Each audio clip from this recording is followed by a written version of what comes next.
Yeah. Okay. Should I start? I'm going to sing this bhajan first. You can share your screen.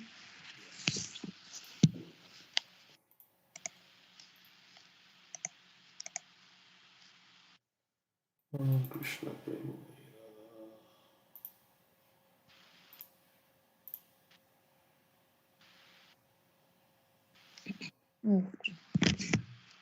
Krishna प्रेममयी Radha Radha प्रेममयो Hari जीवाने निधने नित्यं Radha Krishna गतिर्मा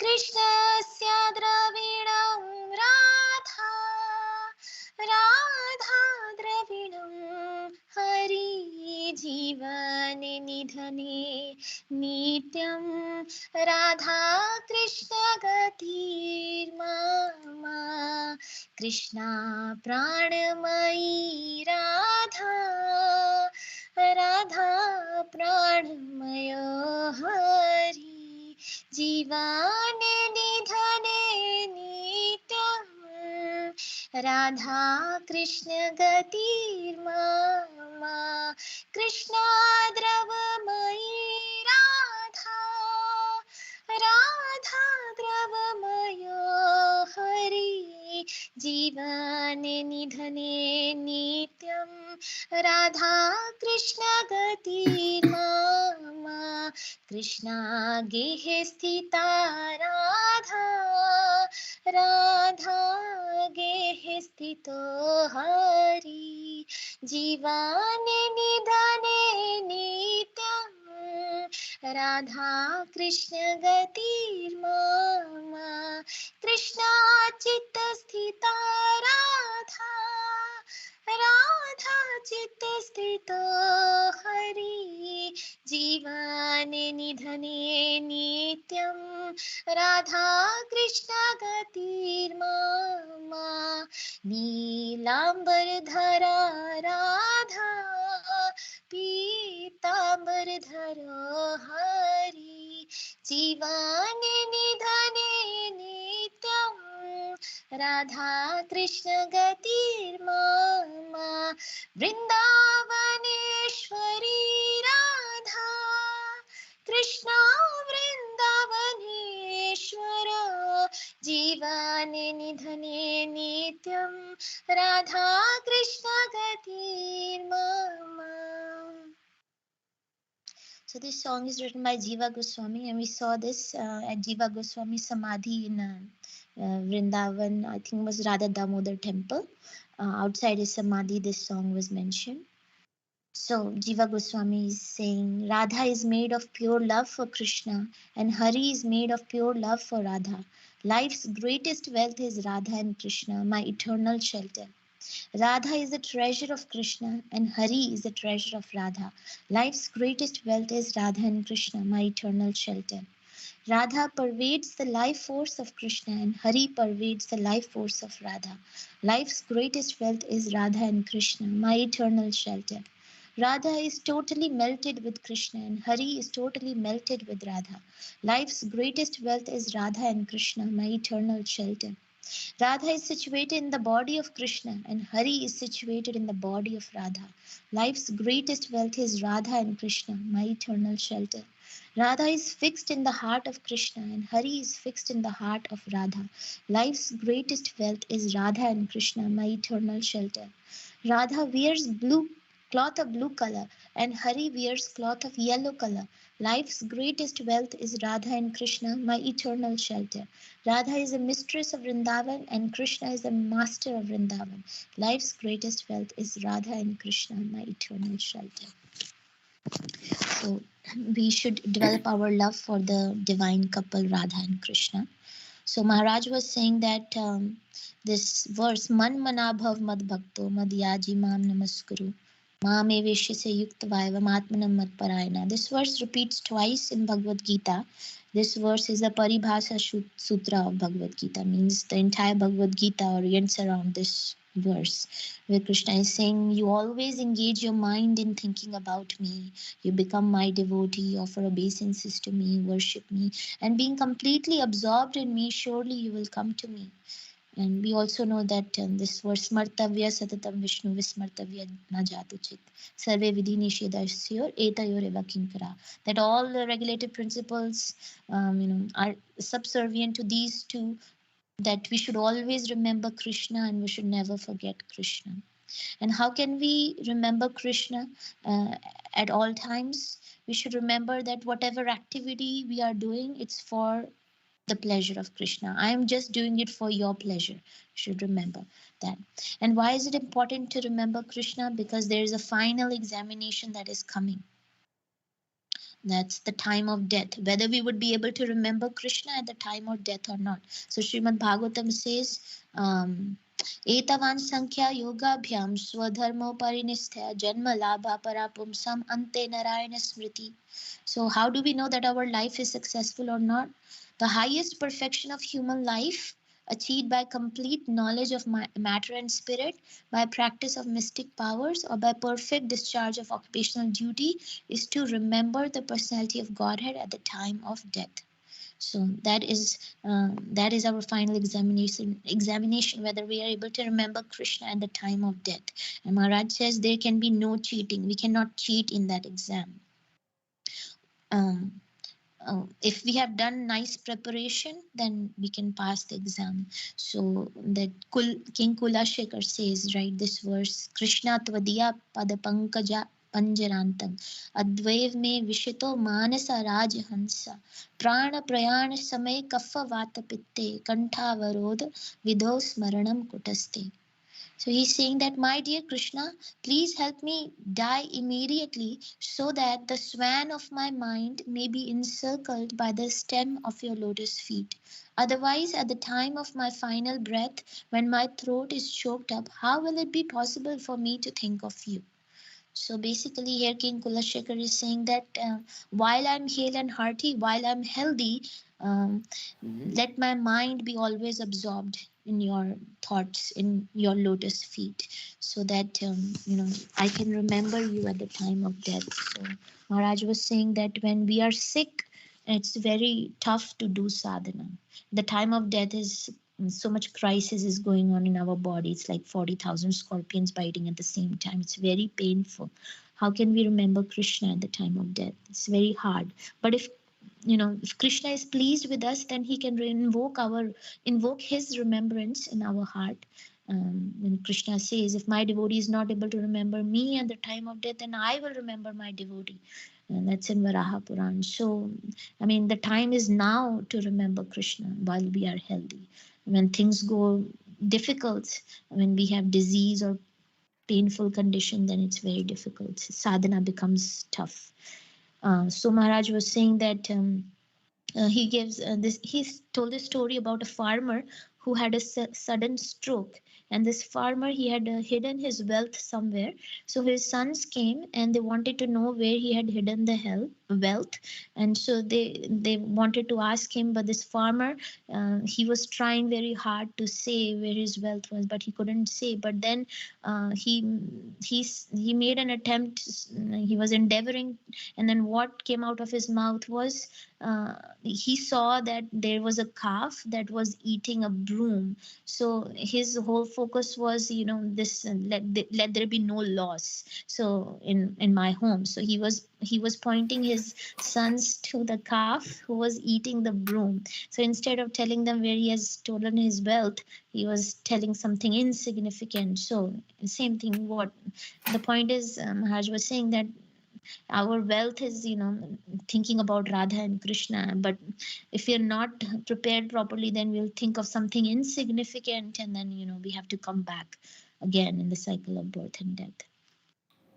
And Jiva Goswami, the author who wrote this poem, Maharaj was quoting Jiva Goswami, and he says that if even a moment is spent bereft of remembering Krishna, one should cry out loudly as if plundered by dacoits.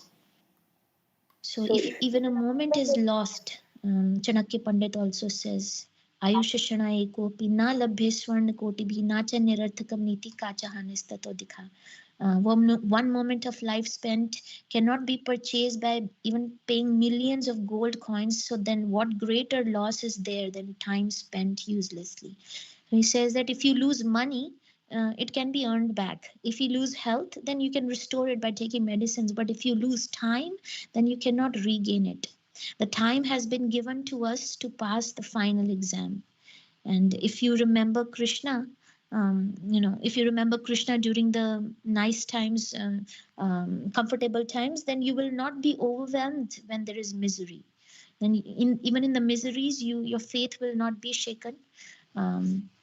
That verse is there. Yam labdhava chaparam labham manyate nadikam tataha.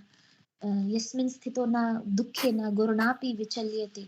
One who is established in Krishna consciousness, he never departs from the truth. And on gaining this, he thinks that there is no greater gain.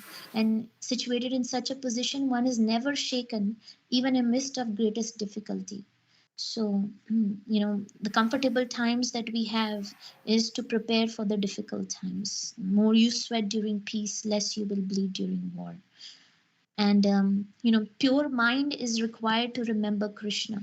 In the impure mind, where we are thinking of so many lusty thoughts or thoughts of sense enjoyment are there, Krishna's remembrance does not come. And then so this verse dhyayato vishyan pumsa sangasteso pajayate, that verse says that if you contemplate on sense objects, you develop attachment to the sense objects, and from attachment lust develops, and from lust anger arises. So same verse we can think that if we contemplate on Radha and Krishna's pastimes, then we will develop attachment for them, we'll develop love for them, and then that would be the success of our life. So I would want to recite some pastimes of Radha and Krishna, few pastimes. So we heard that when Radha Rani goes into Man, then there is, they're feeling separation from each other. Radha and Krishna are feeling separation from each other. Radha Rani goes into a Man in sulky mood. So Krishna makes several attempts to please her. So one time, Krishna, he sought help from his cousin's wife, Kundalata, what to do. Radharani has gone into Man. So Krishna disguised himself as an extremely attractive gopi called Kalavali. And Kundalata, she went to Yavat. So that's where Radharani is, in Yavat, with Kalavali. So then in Yavat, where Radharani is living in the house of her husband Abhimanyu, and she has a mother-in-law Jatila and sister-in-law Kutila. Radharani, when she saw Kundalata, she was immediately attracted by the beautiful features of Kalavali. Sorry, Radharani saw Kalavali, she was immediately attracted, and Kalavali is Krishna. She was immediately attracted to the beautiful features of Kalavali and wanted to know more about her. So Kundalata mentioned that this girl, Kalavali, is an unparalleled singer and musician who has studied under Brahaspati, and she has just returned from the heavenly planets and has mastered the art of Gandharva Vidya. So then Gundalata said to Radha Rani, "O Radha, Kalavali wants to sing for your pleasure. Having heard of your so many of your glories, she wants to sing for you." So Radha Rani asked Kalavali to sing. So Kalavali, she began to sing in a very beautiful voice, and her singing put to shame the singing of the peacocks and the bumblebees, and torrents of tears gushed through the eyes of the gopis as they were hearing Kalavali singing. It was like flowing of the rivers, their tears gushing from their eyes. And as far as Radharani was concerned, the her heart, which had become very hard because of Man, it became very soft and it melted. And Radharani was feeling this change of her heart, and she was becoming very astonished. How is this happening? So Radharani was very pleased with Kalavali, so she wanted to offer her jeweled locket to her. However, just as she was about to put that locket around Kalavali's neck, Lalita, she discovered the trick. She leaned over and whispered into Radharani's ears that this Kalavali is actually Krishna. This rascal cheater Krishna has come disguised as a woman. So Radharani instantly she thought of a way to outwit Krishna. She said, Oh, I don't feel that a locket is befitting gift for you. So Radharani then ordered Rupa Manjari to remove Kalavali's clothes so that she could be dressed in new valuable clothing. So Kundalata and Krishna, they suddenly realized that they were about to be exposed. So they tried their best to argue their way out of it. Kalavali said, I don't need new clothes, or I have a lot of clothes, I don't need them. But Radharani replied, my Sakhi Kalavali, why are you becoming so difficult? Just put on these clothes and ornaments and then nicely without complaining. If you don't do it yourself, then we will forcibly put it on you. You are a single girl, and we are so many Sakhis. You are totally outnumbered and you are helpless. Just keep this in mind, Sakhi. So Krishna was completely helpless. So the gopis, they untied the Kalavali's clothes, and there were two large kadamba flowers that fell to the floor. And Shyamasundar, he acted like an embarrassed girl, and he covered his face with his veil. And Radharani and Sakhis, seeing Krishna's ridiculous condition, as Krishna was undressed, Krishna was feeling embarrassed. So Radharani and Sakhis, they saw how Krishna was feeling embarrassed and was in this ridiculous condition. So they turned their backs and they were laughing and laughing. And Radharani was trying to control her laughter, but she even laughed louder and louder. So then Krishna and Kundalata also broke down in hysterical laughter. So Krishna also started laughing. So this haseras, this comical joking went on for a long time. And then Lalita, she spoke some sharp words and asked Krishna to leave. So Lalita is fiery mood. So she spoke sharp words to Krishna. How could you hurt Srimati Radharani? And whatever he did, that Radharani went into that sulky mood. So Lalita spoke sharp words to Krishna and asked Krishna to leave. But Krishna would not accept his defeat. He silently picked up the flowers that had fallen to the floor and replaced them on his chest, and retying his clothes, he began to cry bitterly. And then he went to Jatila and he rolled on the floor at Jatila's feet. And Krishna, he made up a amazing tale. Krishna said to Jatila, oh, I am actually a cousin sister of Radharani and a close friend of hers since childhood. And having been separated from her for many days, I felt very anxious to see Radharani. I left my home in Barsana and I came all the way to visit Srimati Radharani. But Radharani is ignoring me. She'll not speak to me and even look in my direction. So Krishna, he sobbed, imitating the voice of a young girl. Then he became very dramatic and he said, alas, alas, I don't see any reason to maintain my life. Just see how I'll give up my life before your eyes, Jatila, if Radharani does not accept me. Then he says, oh lady, I beg you, please ask Radharani to drop her anger. She's angry with me for no reason at all. So Jatila's heart softened by the piteous words and looking at the sad face of this beautiful girl, Kalavali.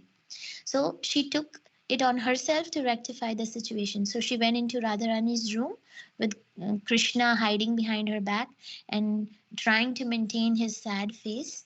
And Jatila, she rebuked her daughter-in-law Radharani for treating her cousin so heartlessly and demanded that she make amends at once. So then Jatila, she grasped each of their hands. She grasped the hands of Radharani and Krishna, and she brought Radha and Krishna in a tight embrace.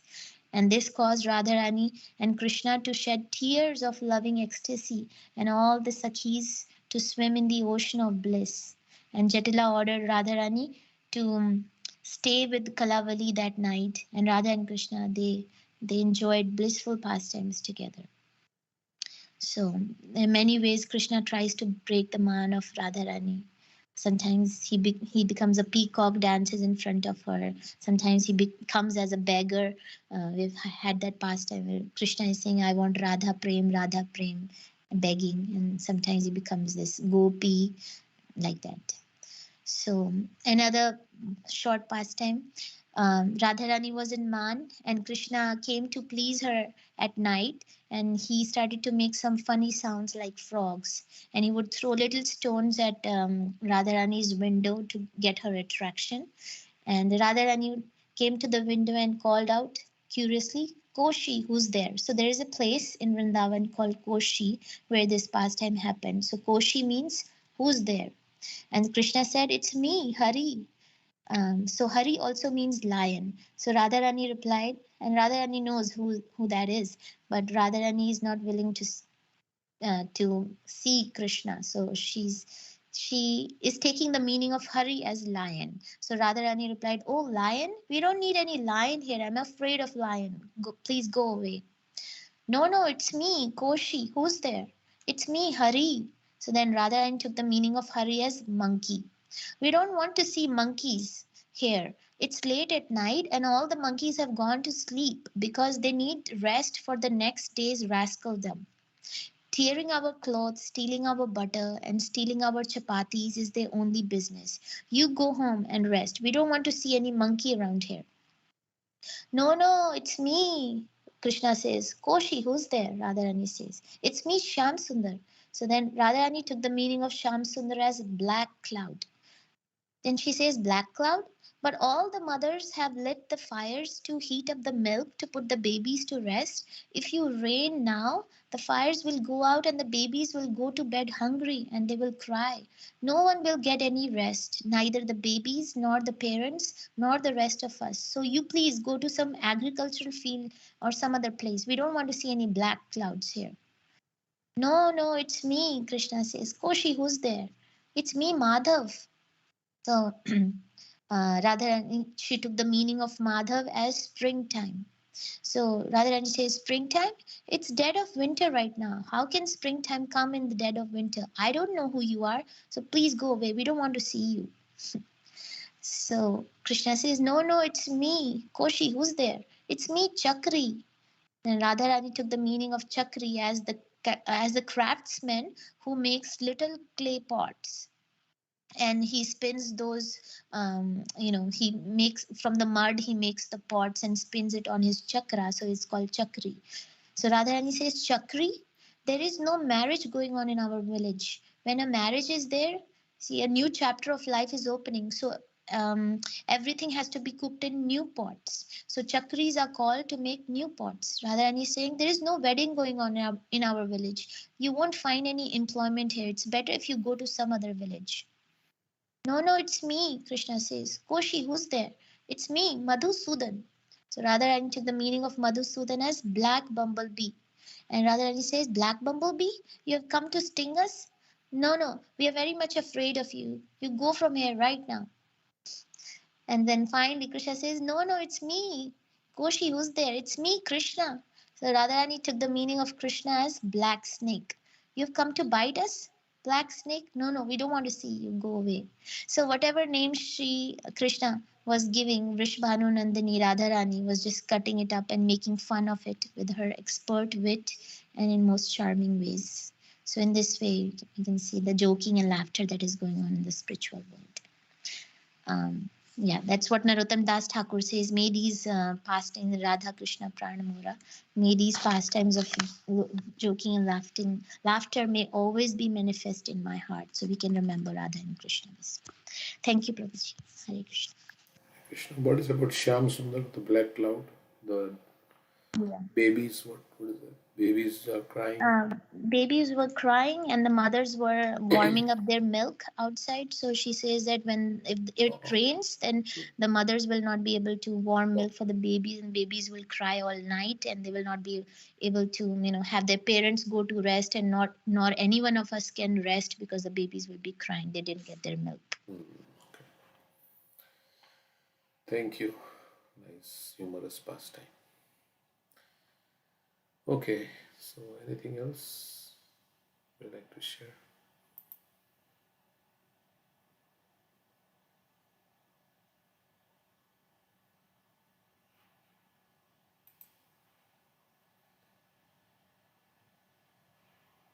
Is anybody else there? Hare Krishna.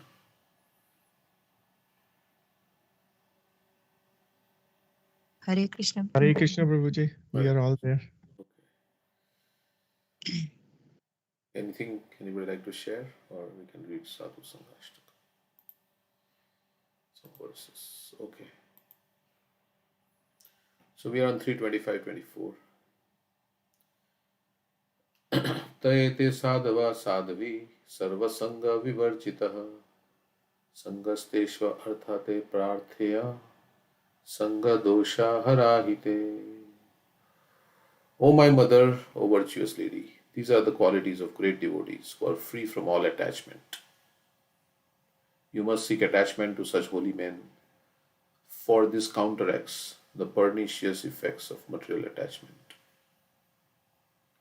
So we have to seek the association of those who are free from all material desires, all material attachments, the pure devotees.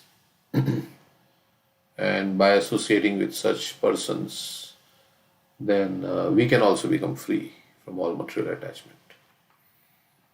So Prahlad Maharaj says, right, that one should serve the great devotees who are free from all material desires. Nishkanchana nam na vrinita yavat. Mahi asham padarajo abhishekam. Nishkinchana nam na vrinita yavat. Nishkinchan means those who are completely pure from all material desires. Purity means becoming free from kama, krodha, lobha, moha, mada, matsarya. So one who is free from all this, he is pure in heart, and one should seek attachment to such people, and then we will also become pure in heart. Okay, so Kapil Muni herein advises his mother Devahuti that if she wants to be free from material attachment, she should increase her attachment for the sadhus or devotees who are completely freed from all material attachment. So, like the pure devotees, Prabhupada, like that. In Bhagavad Gita, 15th chapter, verse 5, it is stated, who is qualified to enter into the kingdom of Godhead? So where Krishna describes the banyan tree, he speaks this verse number 5. How you can go back to Godhead? Bhagavad Gita is saying, we want to go back to Godhead. But what is the qualification? Nirmana moha jita sanga dosha adhyatma nitya vinivritta kamaha dvandve vimukta sukha dukkha sangne gacchantya muda padam avyayam tat. Nirman. Man means respect, freedom from false prestige. That's why Trinadapi Sunija. Not expecting. Viraktir manashunyata. Manashunyata is nirman. Not desiring respect. Humility. Humility means one should not be anxious to have the satisfaction of being honored by others. Srila Prabhupada says. So nirman, because that is a natural outcome of spiritual advancement. You don't want respect because you are already feeling very happy from serving Krishna, that you are not hankering to get respect from others because you are not hungry. You are not hungry. If you are hungry, then you look for food. But you are self-satisfied. You are Atmaram. But if somebody respects you, then you should think, yeah, Krishna is so kind. Through this person, he is giving me encouragement. So we don't hanker for respect. But if somebody gives us respect, then naturally we feel good. Nirmana moha jita sanga dosha. So freedom from without false prestige. Moha, illusion. One who has conquered. What it says? One who has conquered jita sanga dosha. Or done with material lust. Vinivritta kama. Nivritta means retired. Nivritta tarishe rupagiyamana. From kama, the desires for material enjoyment, or done with material lust. Adhyatma nitya, who are in spiritual knowledge. Dvandve vimukta, freedom from the dualities of this happiness and distress, and equipoised in happiness and distress. Gachanti, they can go to that place. Those who are not bewildered in this way by the dualities, by all this, they can know how to surrender to the Supreme Person and attain to that eternal kingdom. Okay, so very high, so many things here. It's very difficult. But we should not become discouraged. We are a work in progress. And should keep chanting Hare Krishna. It is said there, Nirmana Moha Jita Sangha Dosha. This refers to one who is completely freed from the puffed up condition of material possessiveness. Oh, this is mine, and I possess so many things, and I'm very beautiful, and I have so many abilities, and I have this, and I have so many assets. And a person may be materially very rich, opulent, or respectable, but if he at all wants to transfer himself to the spiritual kingdom, back home, back to Godhead, then he has to be freed up from the puffed up condition of material possessiveness, because that is a false position. So we don't possess anything, not even our own body. Death will strip everything that is false. So our family, our assets, our job, and everything will go. Our body will also go. So death will strip one completely naked. It's like it peels the layers of the onion, right? Onion, you have one layer after another, you peel. So death will peel away everything that is false. And everything is false because it's temporary. It's kind of there, it's not there. So, so what is there with us? We are only the soul. When we will depart, our body will be lying there. As we have seen so many funerals, how the bodies are lying there, lifeless. So one day our body will also lie, lie lifeless. So we'll be gone from that. So we should not be puffed up by pride. Pride cometh before the fall. So we should not be proud of anything, knowing that Krishna has given me everything, all the abilities and everything is coming from Krishna. And we should not be proud of anything. And it is temporary only. It's not going to be around forever. So in that way, we can be very humble. Humility is required to approach Krishna. Because if you are proud, then why you need mercy? You think you can do it. You can do everything yourself. You are in control, and you don't need any help. So you can't approach Krishna with feeling. As Kunti Devi says, Janma Aishwarya Shruta Shribire Dhamana Madapuman Nevar Hatya Bidatum Vaitwama Kinchana Kocharam. Only those who are materially exhausted, they can approach you with sincere feeling. So the word moha used here means the false understanding that one is rich or poor. In this material world, the conception that one is very rich or very poor, or any such consciousness in connection with material existence, is false, because this body itself is false or temporary. Body is real, but it is false because we are identifying. I mean, it doesn't last. That's why it's false. Na sato vidyate bhavo, na bhavo vidyate satha.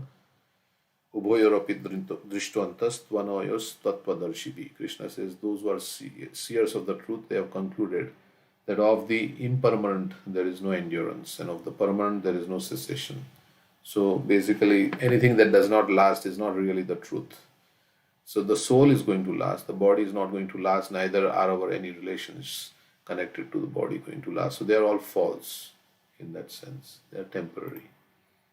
So, and our identification with the body is also false. A pure soul who is prepared to be freed from this material entanglement must first of all be free from the association of the three modes of nature.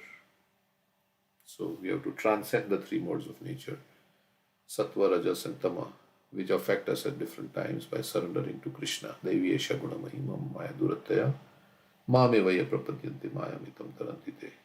Our consciousness at the present moment is polluted because of the association with the three modes of nature. And they are pushing us and making us do so many things. Therefore, in Bhagavad Gita, the same principle is stated. It is advised, Jita Sangha Doshaha. One should be freed from the contaminated association of the three modes of material nature. We can see in our life how the modes of material nature are influencing our mind in different times and like that. So, here also in the Srimad Bhagavatam, this is confirmed. A pure devotee who is preparing to transfer himself to the spiritual kingdom is also freed from the association of the three modes of material nature. So we can tell ourselves whether we are free from the three modes or not. If you introspect, you will know how much we are free from the modes. We can see. We have to seek the association of such devotees.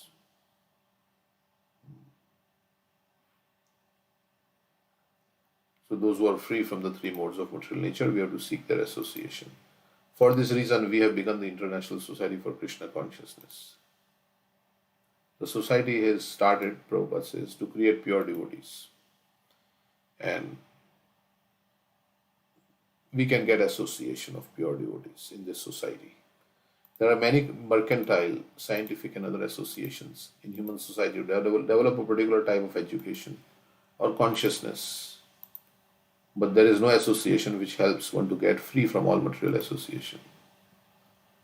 So many different societies are there. Where you want to learn something, there is American Diabetic Society, there is American Psychiatric Association. So like that, there are many societies, and we have. But are they teaching? There is no society which is teaching how to become free from material desires. So Prabhupada went to MIT and said, there is every department here, Department of Physics, Department of Chemistry, everything. But where is the department to study? What? How to come out of the cycle of birth and death. Sorry, your voice is not clear. To study? I mean, spirituality and how to come out of the cycle of birth and death. Yeah. I don't know exactly what he said. Yeah, he says to study the soul. Yeah, basically the same thing.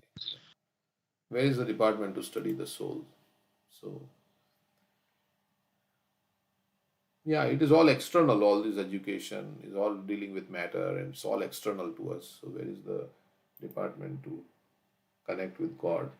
If anyone has reached the stage where he must become free from this material contamination, then he has to seek the association of devotees, wherein Krishna consciousness is exclusively cultured. To find devotees who are only exclusively means they've excluded all other things and they are just serving Krishna. You have to find such association. One can thereby become freed from all material association. So in the association of those who are free, you can also become free. Because a devotee is freed from all contaminated material association, he is not affected by the miseries of material existence. He is not attached to anything in this material world. So he is not affected by the misery. Even though he appears to be in the material world, he is not affected by the miseries of the material world. How is it possible? There is a very good example in the activities of the cat. The cat carries her kittens in her mouth, and when she kills a rat, she also carries the booty in her mouth. Thus both are carried in the mouth of cat, but they are in different conditions. The kitten feels comfort in the mouth of the mother, whereas when the rat is carried in the mouth of the cat, the rat feels the blow of death. Similarly, those who are sadhava or devotees engaged in Krishna consciousness in the transcendental service of the Lord do not feel the contamination of material miseries, whereas those who are not devotees in Krishna consciousness actually feel the miseries of material existence. Now, that doesn't mean devotees also get bodily pain and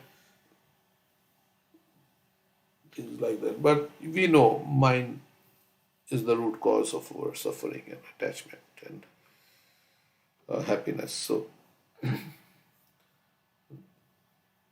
So, yeah, the more we are attached to this material world, when we have to give it up, the more there will be misery.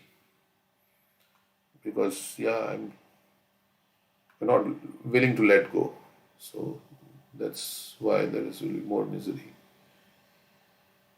Yeah, because we are thinking it is mine. And it is not Krishna's, but it is mine. So, when some money goes away or something goes away like that, we think, yeah, it's my money is going. What can I do? So we feel like insecure. I mean, everybody needs money to some degree, but it's depending on Krishna. So Krishna will provide. Krishna gave it. Krishna took it away.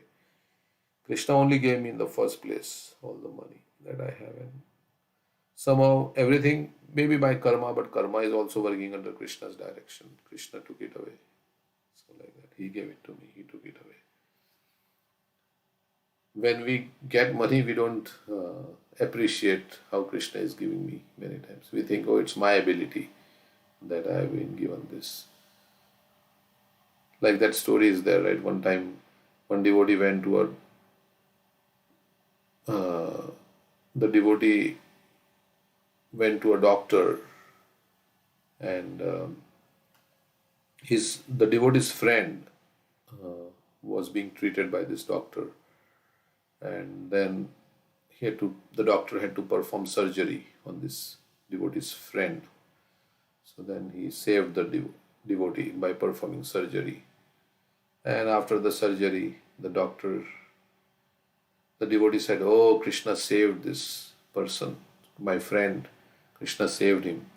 And the doctor said, "Well, why are you saying that Krishna saved it? I performed the surgery. It is my abilities that saved the patient." Then the devotee asked, "So, did you perform any surgeries where the patient died?" He said, "Yes, sometimes it happens. I'm a heart surgeon. Sometimes I perform surgeries, and sometimes it's complicated and the patient dies." Then the devotee says, "Then you are responsible for the death of the patient." He said, "No, no, what can we do? Death is inevitable, and sometimes, it happens like that. It's God's will. That So then the devotee was saying that when you save the patient, you don't say it's God's will. You think it's I have done it. But when something bad happens, you say it's God's will. So so normally when good things happen in our life, we don't ask, why do I deserve this? Krishna is so kind. He has given me this. I don't deserve it. It's Krishna's mercy that I have gotten this. When bad things happen, we put it on God. So, like that. But the good things and bad things both happen. Actually, there is nothing good or bad in this material world. It is all bad in one sense, yeah, because we have made this is good, this is bad, based on whether it gives me material enjoyment or it gives me suffering. But everything is bad because eventually everything is going to give us suffering.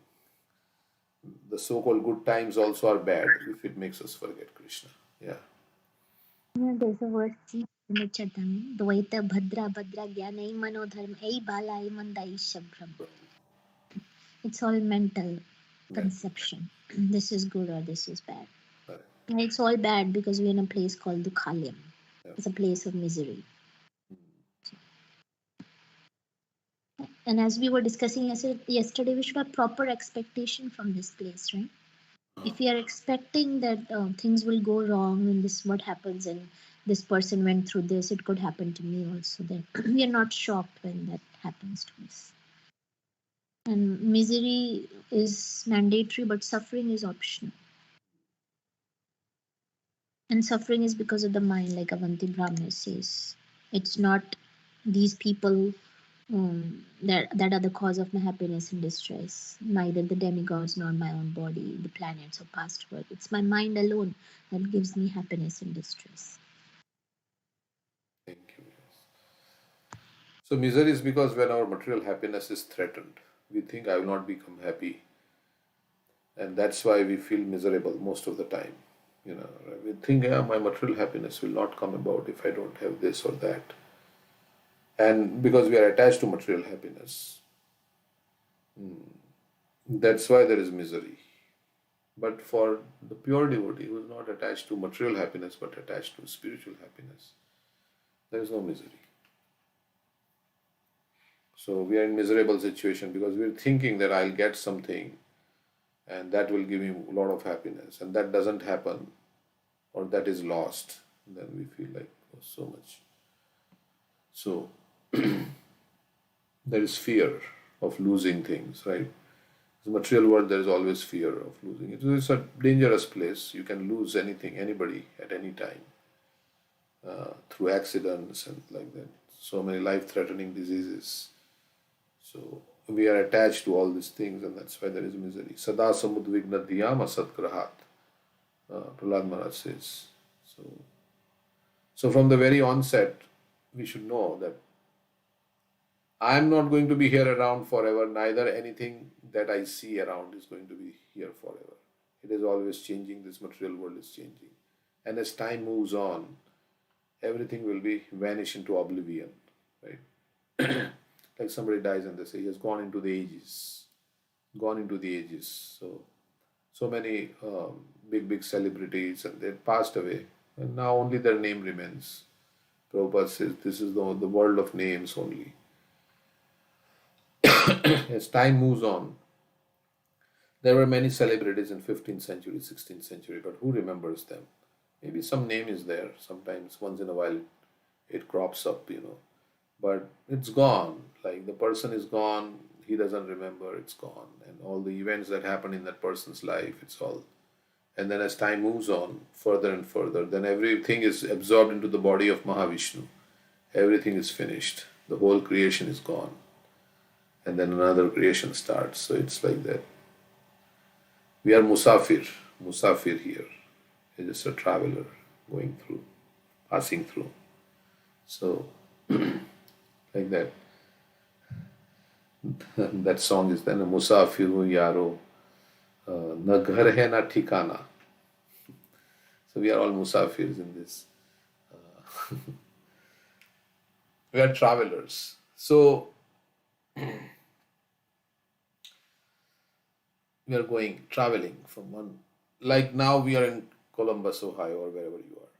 Then in 20, 30 years, in this life we'll move also. We may move to some other place, then we move to some other place, and then we move from this body to another, Brahmanda Brahmite. We may find ourselves in another country, in another situation.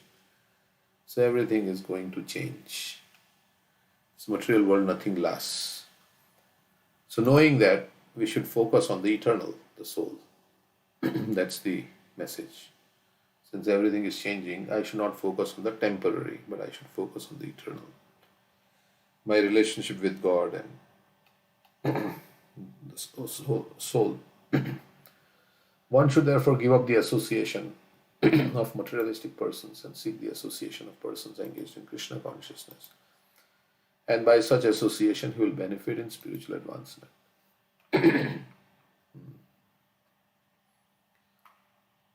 By their words and instructions, he'll be able to cut off his attachment to material existence. As Vidura spoke to Dhritarashtra, and Dhritarashtra was able to give up his attachment to living in the palace and his kingdom and all that. So sadhu will speak to us strongly, and that sadhu means one who cuts with his sharp words, or very powerful.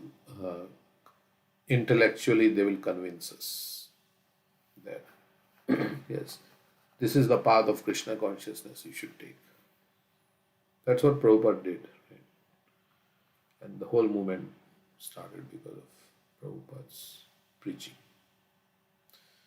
Okay, everybody started joining, and they gave up what they were doing, and so okay, so this is the association with the great souls. And they don't want anything from you. They just want that you go back to Krishna. So the great souls, they are not looking for some material benefit from you or anything like that. They just want that you go back to Krishna. Okay, so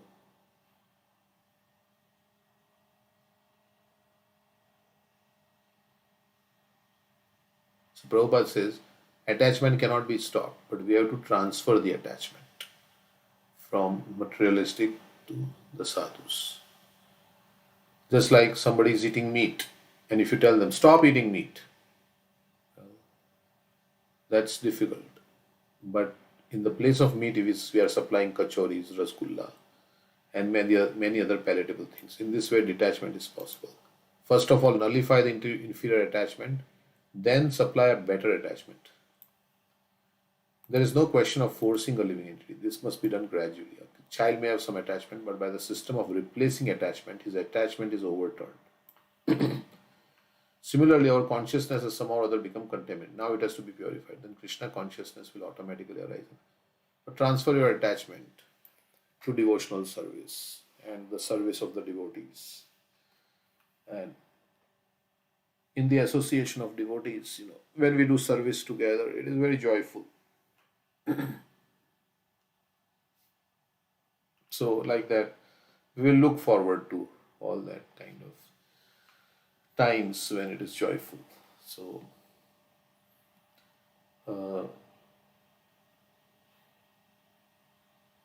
the question is how to give up material attachment and become attached to Krishna. The process is sadhu sangha, association with sadhu.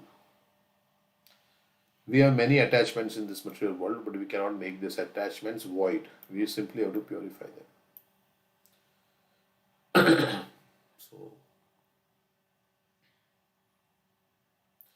this is the beginning of Bhakti Yoga. If we conduct business and earn money, we should spend it for Krishna. Like Krishna says,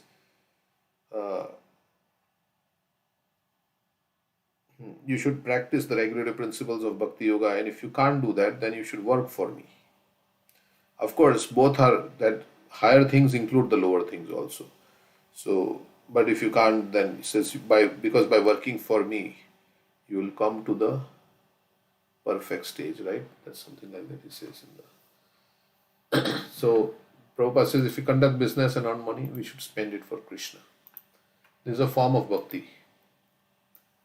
This is also bhakti because our karma is being used to serve Krishna. Another vivid example is Arjuna, who was a fighter.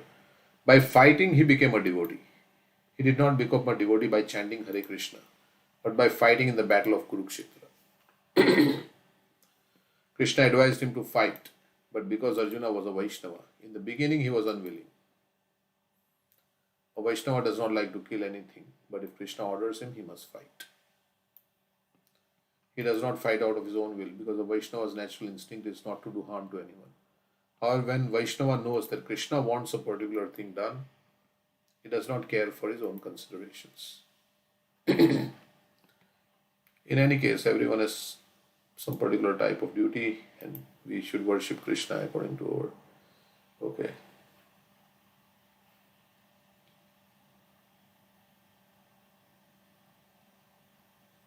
So Prabhupada says, well, Krishna is not there. Then you have to associate with sadhus. And through the sadhus, it is the role of sadhu to impart Krishna's orders.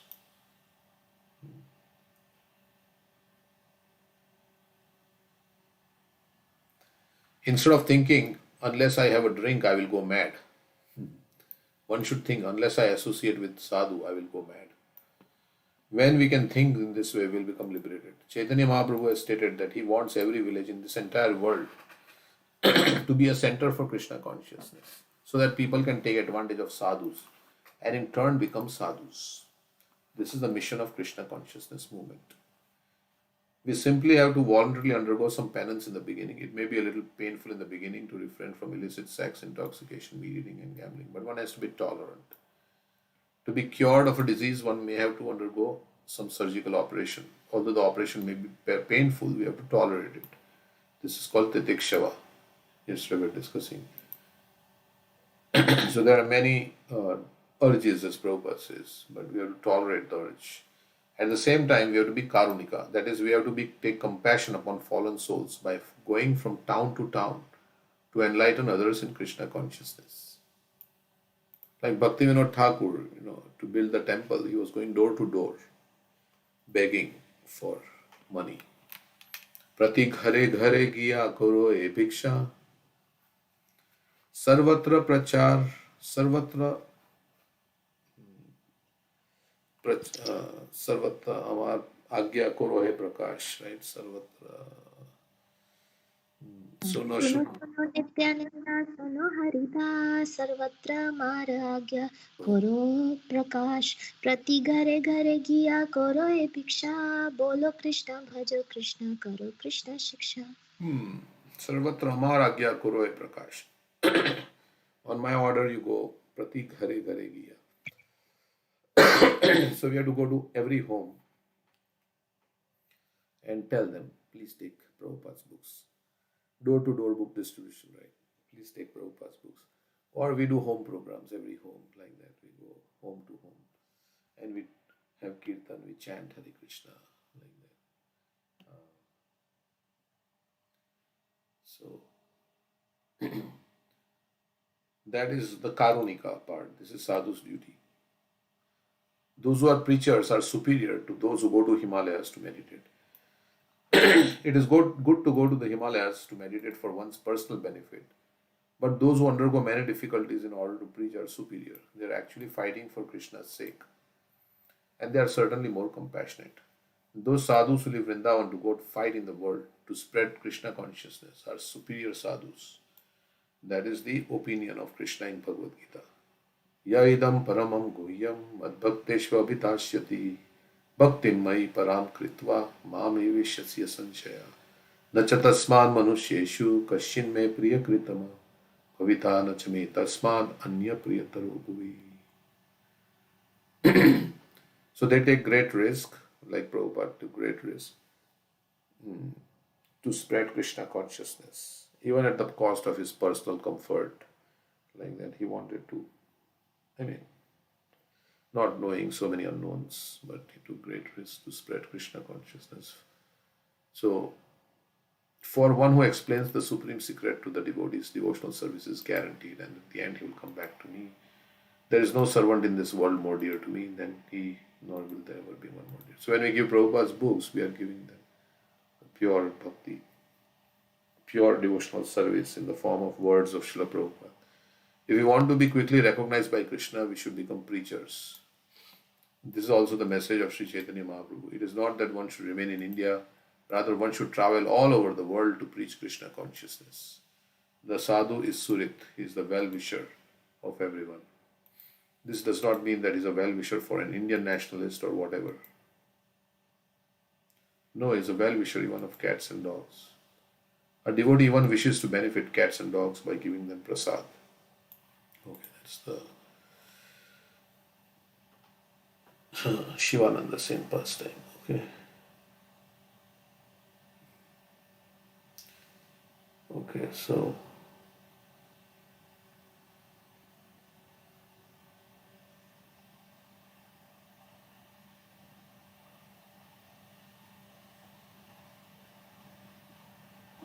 a sadhu does not think himself Hindu, Muslim, Christian, American, Indian, or whatever. Sadhu simply thinks, I am the servant of Krishna. Chaitanya Mahaprabhu said, I am not a Brahmana, Kshatriya, this. I am simply the servant of Krishna. One need only learn this process in order to render the best service to humanity. Okay, so that's the verse. Next verse, the famous verse.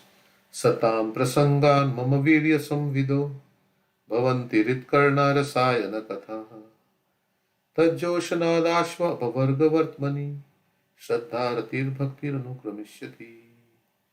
In the association of pure devotees, discussion of the pastimes and activities of the Supreme Personality of Godhead is very pleasing and satisfying to the ear and the heart. Rit is the heart and Karna is the ear. So in the association, prasangan, in the association of devotees, where the glorious activities of the Supreme Lord are discussed. Samvad means discussion. Gita is Krishna Arjun Samvad, right? Discussion. So Mama Virya Samvido, Samvad, where Kapila Devi is saying, my very glorious activities are discussed in the association of devotees. This is very pleasing to the heart and the ear. To discuss about God is very pleasing, actually. We may not feel that much pleasure in the beginning, but as we become purified, then we'll feel more pleasure in discussing and chanting about God and everything like that, connected to God, God's service. So, Bhavantirit Karna Rasayana Katha. So, the devotees are discussing about Krishna and his message. One verse says, that day is not a bad day when there are clouds in the sky. Sometimes the clouds are there in the sky and it's overcast, there is no sun, it's gloomy, it's dark. Prabhupada said, like, London is hell because it's always gloomy and dark. But that's not a bad day. But the bad day is when When we don't hear about Krishna. I there's no. pasted the verses from Narad Pancharatra. Taddinam durdinam manye megachannam na durdinam yaddinam Krishna samlapa katha piyusha varjitam.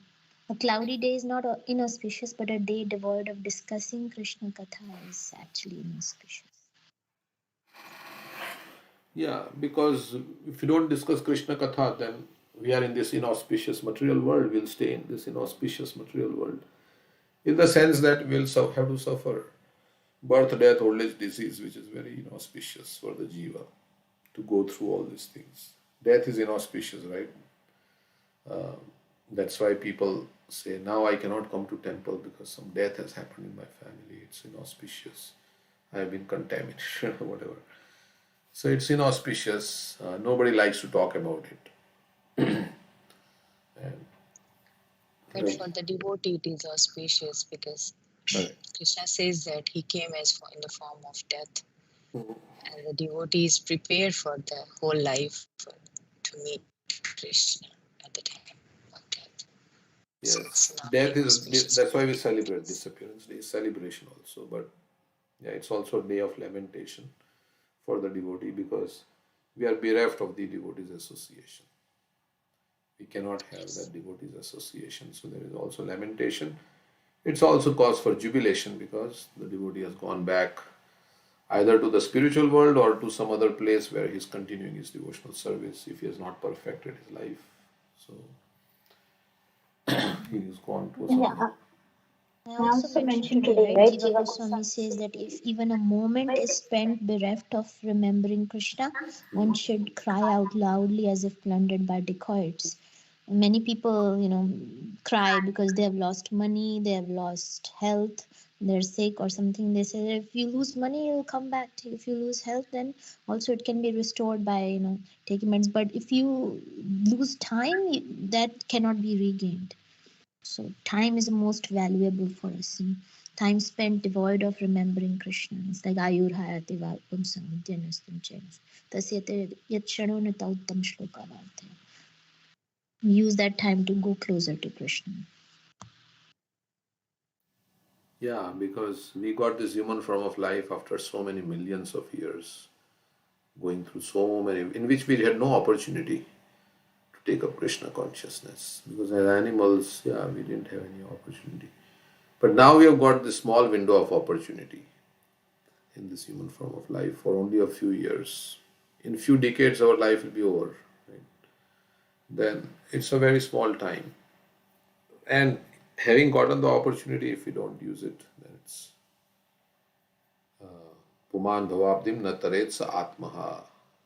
Bhagavatam says that you are committing suicide.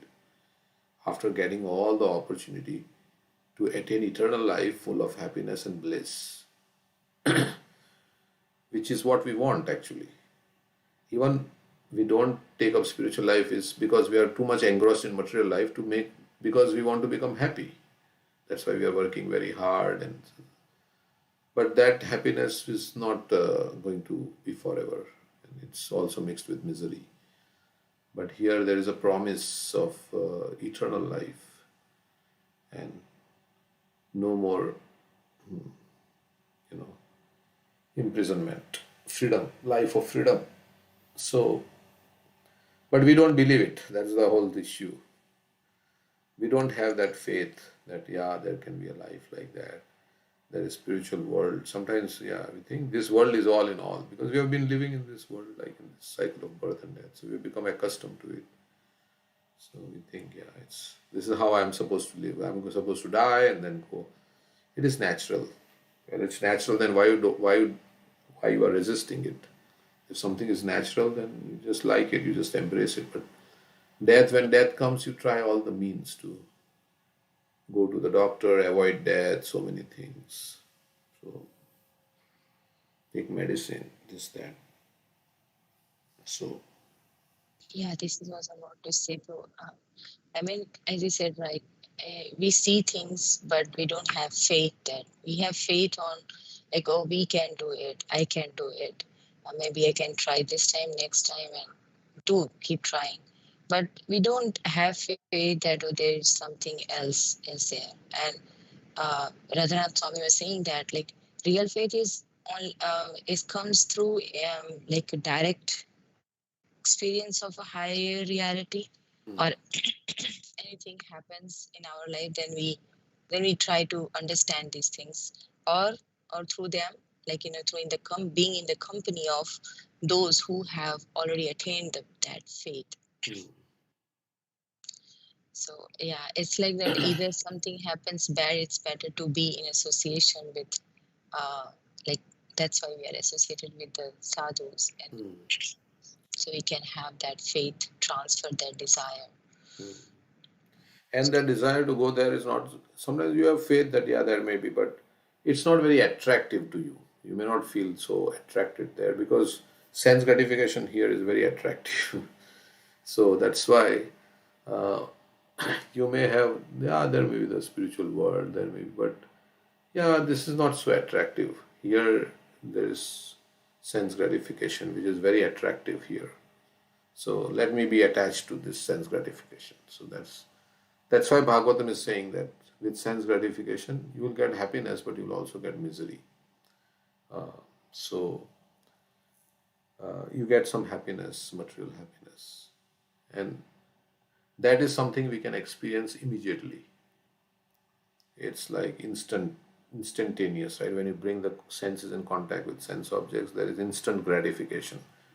Whereas spiritual life does not give us it. You have to wait, and when will that taste come? When will that strong attachment come for? So we go for the something that is very easily available. Yat tad agre amritopamam. Krishna says in the beginning it's very nectar. Pariname vishamiva. But the parinam, the result is that it's like it's not palatable. But we go for that because that is easily, we want instant, right? Right now you give me happiness. And spiritual life is not like that. So Vishayandri Sanyogad Yat Tadagre Amritupamam Pariname Vishamiva Tat Sukham Rajasam Smritam. Krishna is saying that. When you combine Vishayandri Sanyogad, Sanyogad means combination of the senses with the sense objects gives happiness in the beginning. So that's why we fall victim to that kind of thing. And that's why we cannot go there. So then some bad experiences with material enjoyment that can make us frustrated. But then we should remember them because, as you said, like the woman who gets pregnant and has pain in delivery, she says, I'm not going to have another baby, but then she again tries. So should remember the miseries of material happiness, that we're trying to achieve material happiness, but we all face miseries in doing that. So we have to become frustrated. Sometimes people say, yeah, it's very difficult to raise a child, it's so difficult, so difficult. Then after that, it's so much like thing, and then they have another child. So then it was so difficult and it was so painful, as you were saying. Then why did you go? Because the desire is so strong for enjoyment that it's like, okay, you have another one. It takes like a whole lot, so much energy to raise a child. Right? Those who are mothers, they know. So that's why people don't want to have more children, but then they have also. And then they use contraceptives because they want to avoid having children. They want the enjoyment without the responsibility, as Prabhupada says. So they use all these birth control measures and things because they know it's very difficult to raise a child. It's so much responsibility, and it's so you have to really slog, and it drains your energy and your sleep and everything. And the child is grown up to 4 years, 5 years now. He's little bit independent, and then you have another child, so you're again going through the same thing what But if you can make them Krishna conscious, then that's good. Then that's service to the Lord. But it's a lot of energy. Yeah. Yeah, like Prabhupada says, there might be some enjoyment in sense gratification, but that very feeling of happiness is the ultimate enemy of the sense enjoyer. It's like that person fallen in the well, holding onto the branch of the tree, wanting to get some drops of honey amidst of all the dangers that he is in. And if you just remember this, right, how insignificant is this material happiness? And having faith in the scriptures, how enjoyable it is to be in the spiritual world serving Radha and Krishna. To contemplate on this all the time. You have to feel happiness in in going back to the spiritual world, that I will get this, I will get that. Yeah, If this world appears, yeah. that happiness is attained,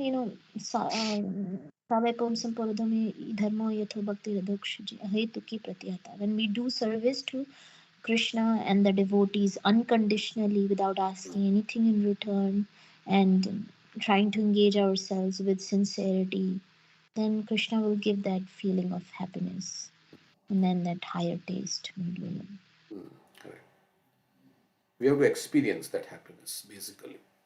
So when you are yayatma suprasidati, then when you experience, then there is no, you don't need any certificate from anybody. You are experiencing it. So as Yamunacharya says, yeah, I'm experiencing. So one is like, yeah, that is the verse that it says.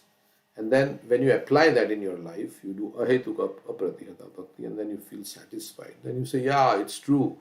Then your faith increases. Yeah, this is true. How I'm feeling so happy in chanting Hare Krishna. But it is also, Yeah. I was thinking, but it is also in the both ways, Prabhu, right?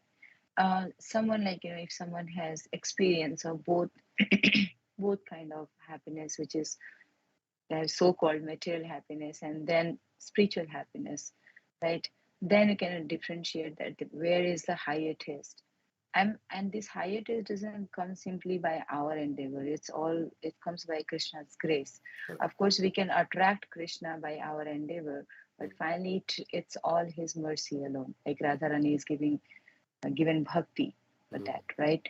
So it's like that. Yes, we do our part. There's a lot, and something is, it's all because we brought up in such a culture that we are surrounded by the people who are thinking that this is kind of life we have to live in our life. That's how our parents do it, that their parents did, like that. So it's like we are in that culture, like some Swayam Keshav Maharaj um, saying that, right? We are actually living a lie at the end. But when someone we tell some a lie, and if few people accepted that lie, it becomes a truth. And then someone it's in on a bigger level, it is accepted, then it's kind of maybe a culture, a tradition or culture like that. And those who are born in that tradition becomes a culture. So actually it's surrounded, we are living a lie. But yeah, that's how this society works, Right. right? It says that, like, oh, you took a birth, you started studying, you brought up, you do a job, and you get married, have children. I don't know, I mean, that's what I felt like. It sometimes it becomes like a planned way of life, how to Correct. live. Correct. Yeah.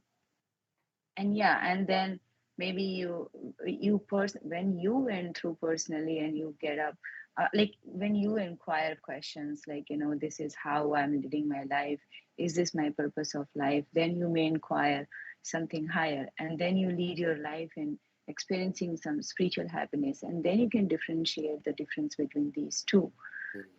That's what I felt. I mean, is this a way, is this one of the way, I can Yeah, say. it's nice you brought. It's a lie, right? This whole material world is a lie, in the sense that, yeah, this is how there's a false promise of happiness, and like there is so much of struggle. Everybody's going through struggle, and they're thinking this is how everybody has to go through college, then this and that, and it's a way of life, right? I mean, defined by our, everything, the education. Then you have to get money, and then you have to work a job, and then, you get married, get a house, get a car, and then this is how you'll enjoy. And so, but at the end of it, it is a lie, because this is not the truth, right? This is our body, as Prabhupada was saying, is false, and all these things are not going to last. So nobody is teaching this. Prabhupada is saying nobody is teaching this. They're all teaching us how to just, become happy in this material world, to endeavor to become. So nobody is teaching us how. So it's, yeah, we are living in this situation like that. So what to do? The culture is like that. Whereas in Satya Yuga, everybody was like thinking about spiritual advancement. Everybody's thinking, how can I make how can I become renounced, how I can become devoted to Krishna. Now nobody's thinking like that. Now everybody's thinking, oh, how can I, better my material situation, and what can I do, and like that. Nobody's aspiring for sadhu sangha. Otherwise, our temple would be full, right? I mean, even when sannyasis or different, advanced devotees come, yeah, some people come, maybe 50, 60, 70, 80, but how many people are there in Columbus city, and how many actually come? Because everybody is not aspiring for sadhu sangha. So some people come, out of millions of people, some people come.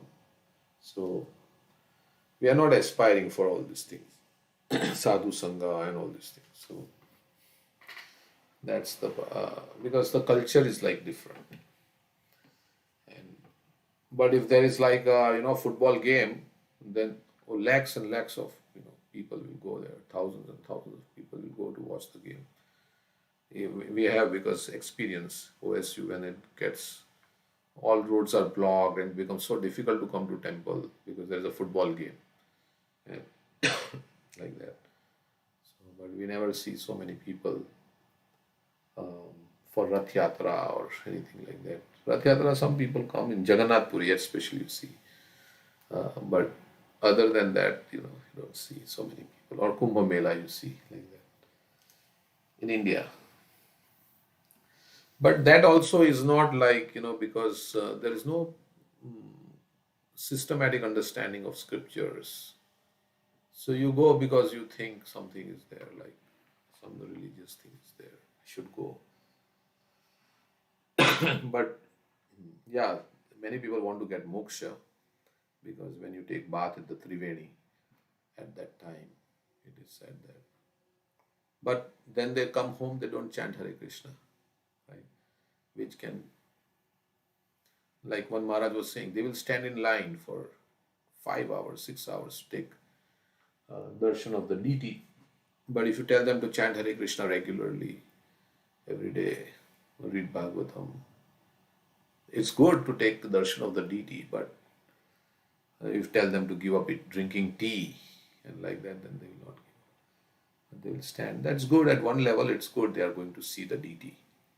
But by seeing, you will not get anything unless you hear. That's the main thing. Hear from the sadhus. Then you will not understand. You read the books of Srila Prabhupada, you will not understand the purpose of life. In Hindu temple also there are deities, people go. But do they actually get the understanding that we have to go back to the spiritual world, and really we have to change our consciousness, and like that? No, they're just thinking that it's a good thing to do so that our material life goes on nicely, and there will be no impediments to our material enjoyment. So like that. I'm sounding very critical and like that, but this is how it is. So so ISKCON is different. In ISKCON you get systematic understanding of scriptures, and through that association of sadhus who are actually practicing the philosophy, and who really want to make people Krishna conscious. So they really are interested in your actual welfare. Not that the priest takes some money and does some puja and chants some mantras which nobody understands. And then you think, I have done this puja, it's nice. But or sometimes they have recitation of, scriptures in a monotonous way.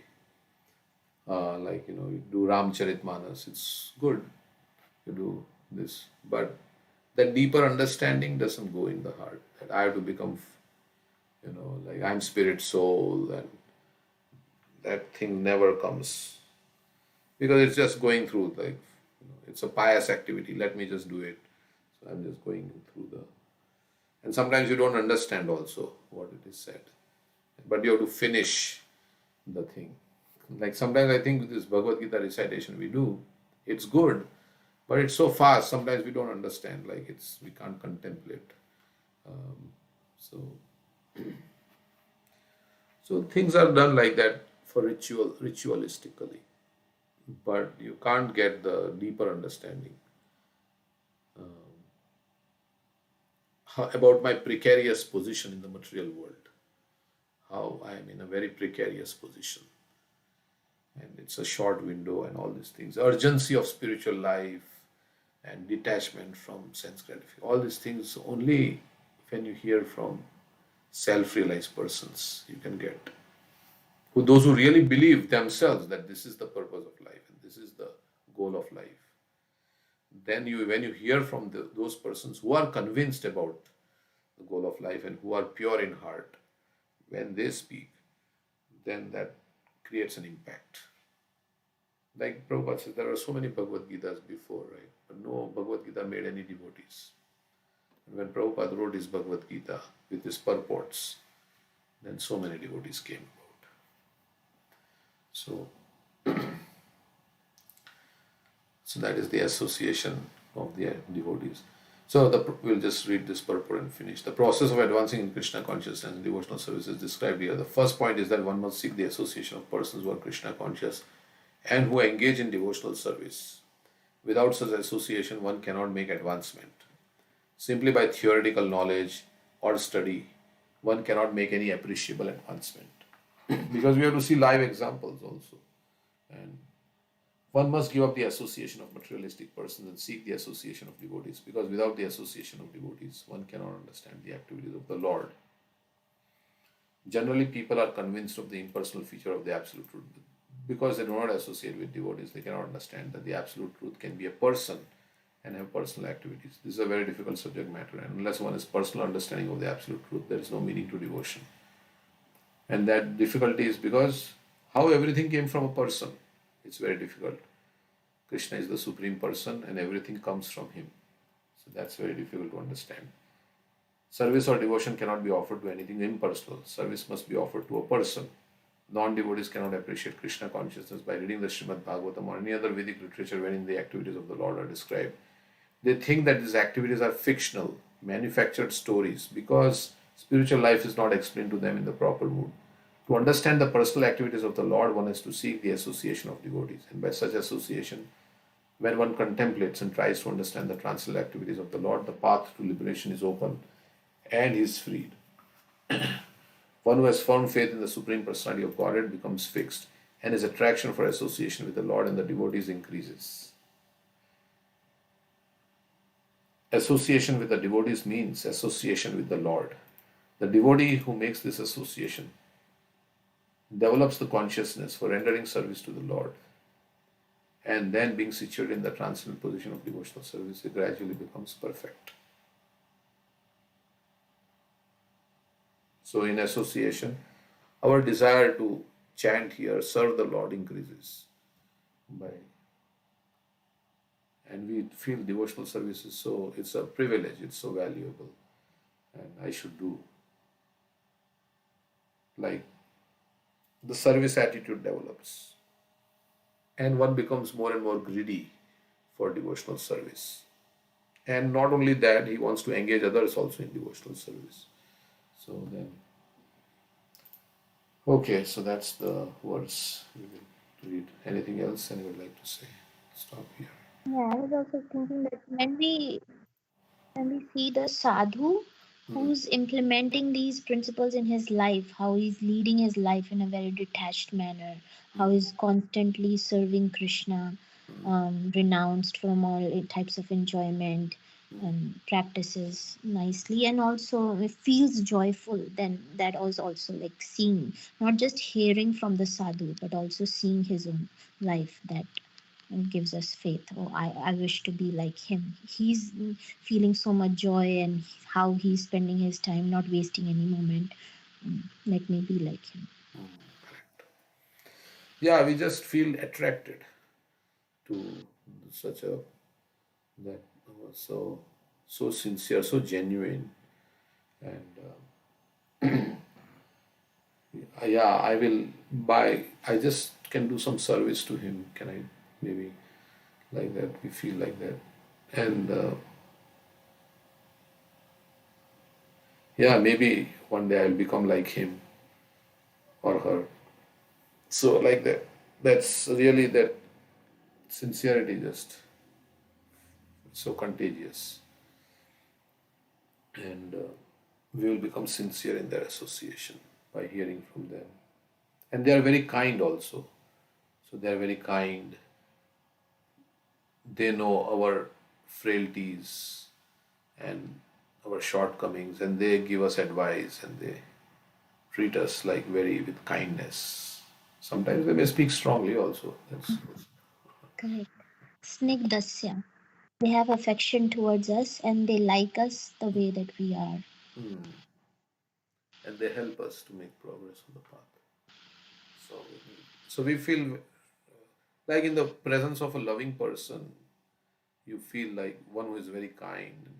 Then you naturally feel like, yeah, I want to be there in this, with associated with this person, because he really has my genuine interest at heart. So, so let me associate with this person. Okay, so that's all we have for today. We'll read this lecture of Prabhupada. Thank you very much for joining in association. Thank you. Hare Krishna. Hare Krishna. Thank you, Prabhuji. Hare Hare Krishna. Krishna. Thank you, Prabhuji. Hare Krishna. Thank you. Hare Krishna. Hare Krishna.